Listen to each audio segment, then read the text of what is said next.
le Mozambique envisage d'investir 2 milliards d'euros d'ici 2029 pour moderniser son réseau routier et ses infrastructures de pont. Cet investissement stratégique vise à construire, réhabiliter et entretenir les routes à travers le pays. À l'occasion de sa récente émission de bons assimilables du Trésor, le Togo a levé 33 milliards de francs CFA sur le marché régional de l'UMOA. L'opération porte à 264,5 milliards de francs CFA, le montant total mobilisé par le pays depuis le début de l'année 2025. Pour moderniser ses infrastructures urbaines et désengorger la capitale Libreville, le Gabon s'apprête à contracter un prêt de 91 milliards de francs CFA. Ce financement appuiera le projet de développement urbain du gouvernement gabonais.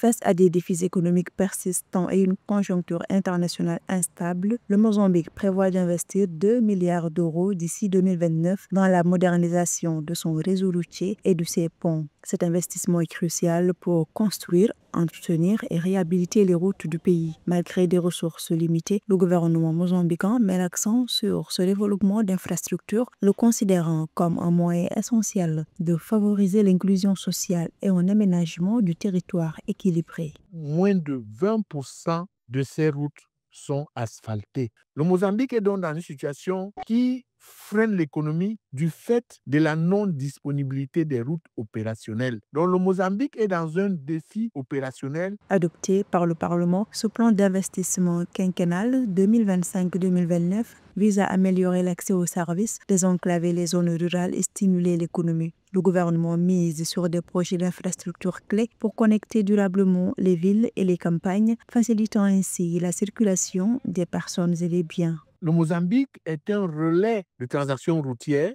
Le Mozambique est un pays de facilitation des échanges. Donc, sans secteur routier efficient, il n'y aura pas de possibilité de développement fondamental. Très exposé aux aléas climatiques comme les pluies torrentielles et les cyclones, le réseau routier mozambicain, déjà peu dense, fait face à de graves défis de résilience. Pour y répondre, des investissements conséquents sont devenus indispensables. Confronté à des contraintes budgétaires, le gouvernement mise sur une gestion rigoureuse et sur le renforcement des partenariats publics-privés et internationaux afin de mobiliser les financements nécessaires.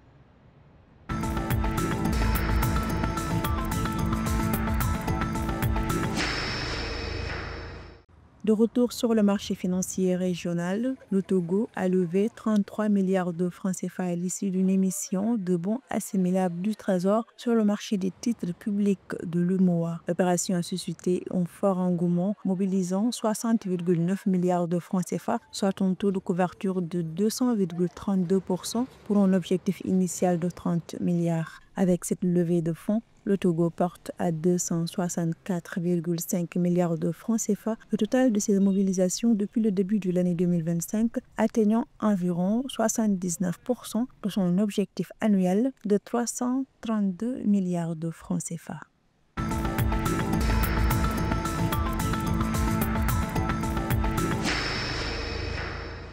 L'État gabonais prévoit de contracter un emprunt de 91 milliards de francs CFA auprès de la Banque internationale pour la reconstruction et le développement. Ce financement soutiendra le projet de développement urbain du Gabon inscrit dans le cadre du programme d'aménagement et de développement des infrastructures du Gabon, un programme qui vise à moderniser les infrastructures urbaines et à désengorger les villes.